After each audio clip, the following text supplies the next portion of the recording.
So yeah, I don't know. Still trying to decide if I want to go back to civilization. I mean, I know I have to. I gotta eat and stuff, take showers, but for the most part, the one thing that I'm realizing is that if I could survive out here on these low, long, cold roads and learn the necessary skills of, I guess, outdoor survival, I don't see it being a problem. Quite honestly, some people may think like, "Oh, he's crazy," or "Oh, you're gonna die." But when you're fighting depression, you really don't give a fuck. Sorry to say, just to tell you the truth. Excuse my French, but um, when your depression is that bad, you really don't care. And I think I'm like almost at that point where I don't care.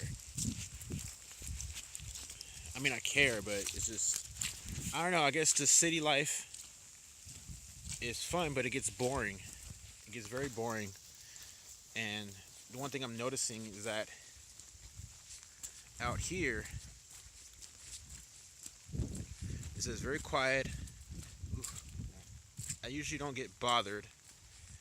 And like I said, I figured if I have the necessary skills to survive, then who needs living in the city? You know? And so I guess I'm gonna start rethinking my education plan and start thinking about how to survive in the wild. Because when I really, really honestly think about it, like I said, you probably think I'm crazy when I say this.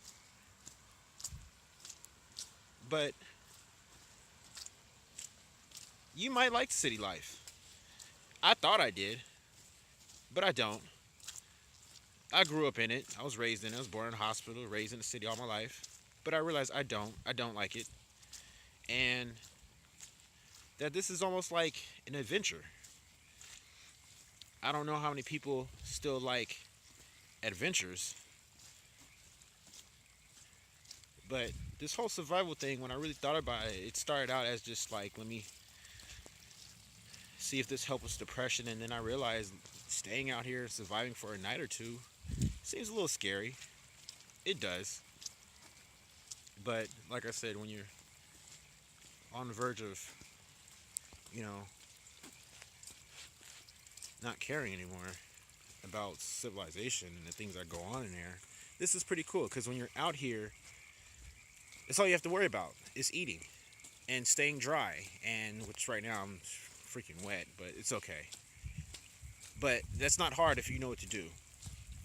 And I think about it, it's almost like an adventure to come out in the wild, spend a night or two.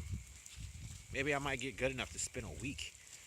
But it's almost like, yeah, it's like an adventure, especially when you're doing things like fire making, making shelters, going to cool locations, and things like that. The only problem I'm having is that I was reading online that people were talking about. Sorry, this trail is like, whew, it's like really slippery. I don't know if you can see it, but I was reading online and people were saying that either the only way you're gonna die is if you don't have enough water and food and staying warm to a degree, hypothermia and stuff like that.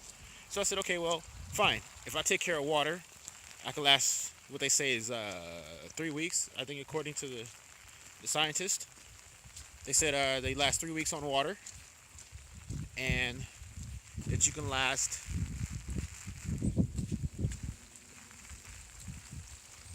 Sorry, I was going to a little really wet and slippery spot. They said you can last 3 days on the water. Sorry, I made it back to the road. You can last 3 days on water, and I mean you can't last 3 days without water. Sorry, clarify that. You can't last 3 days without water, and you can't go a day without eating, obviously, because if you're eating and stuff, It keeps your energy up, so you're able to do things like gather water and go foraging. And that was my next thing is eating, foraging. I thought about it. It's like either you're going to